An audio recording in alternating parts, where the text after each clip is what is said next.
find out whether they're people that you're going to bring in for an interview, and then you have your first interview. And to give you an idea how the interviewing changes, how many of you do your own interviewing? Show of hands. Okay. How many of you can remember an interview where you went out to the lobby, you greeted your candidate, it sounded like this? Hey, Paul, Dave Curlin. Hey, Dave. How are you? Good. Nice to meet you. Good. Come on in. Can I get you a drink? Sure. Okay. How many of you have done those interviews? Show of hands. Okay. How many of you want to hire much better salespeople? Show of hands. Half of you don't care. I do, but you're tiring me out, and the arm's getting way too heavy to lift at this point, and are we almost done? Okay, but I need to know this. So just lift it one more time. How many of you truly want to hire stronger salespeople than you've ever hired before? Okay. If you want to hire better salespeople than you've ever hired before, here's one thing you have to understand.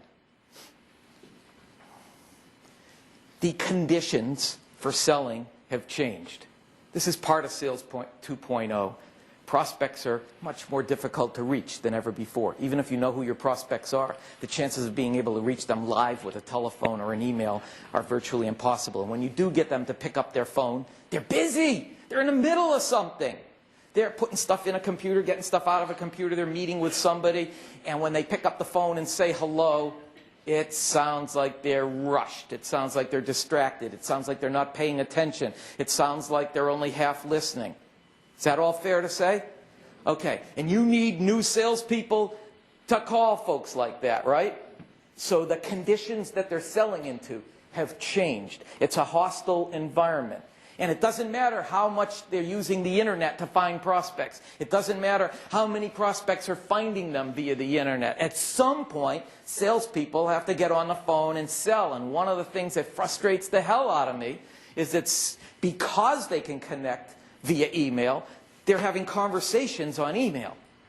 Well, email is great for sending a piece of information, getting a piece of information, for confirming something, for questioning something. But if you want to have a conversation, you can't talk over email. Get your salespeople off of the freaking email and get them back on the telephone. However, here's where this problem intersects. So you got your salespeople, and it's finally time to talk to the prospect. And if they finally get them on the phone, the prospect's not paying attention. It's a hostile environment. Doesn't matter how good the assessment is. The assessment can't test for how effective the salesperson can break the ice in the first 5 minutes. So if I hop on down to the lobby and do my how do you do, I've broken the ice for the candidate. I've lost my chance to see whether that candidate can overcome that initial barrier to resistance. And I'll never get another chance to see. So instead, and this is 5 minutes of that 2 days of training I was telling you about. Instead, rather than going down there and being all nice and friendly, I would suggest that you go down to the lobby and it would look more like this. You my 2 o'clock? Oh, okay, the conference room is the third door on the right. I'll meet you there in 10 minutes. I want that candidate to sweat and worry. There aren't many jobs that are available. He's got an interview with me. Let him go crazy for 10 minutes worrying about how horrible this interview is going to be. Let him. I know some of you are horrified by that. And you are, oh, they'll never want to work for us. They might think we're jerks. They might think we're horrible. Don't worry. The best candidates out there, the A's, the ones you're really looking for, they'll rise to the top. They'll know exactly what's going on. You'll be able to pick them out really easy. And the candidates who can't handle it aren't the ones you wanted anyhow. It's just one more filter that you put on the process. So when I finally show up in the interview room and I sit down and I say, Paul, I want to apologize in advance for how fast and furious the questions are going to come. We've got about 30 minutes to do about 3 hours worth of interviewing. Are you ready? When I stop and take a breath, that's his chance. Right now, I don't care what he does. I don't care what he asks, what he says. Just show me something that says that breaking down that wall of resistance is part of his normal routine.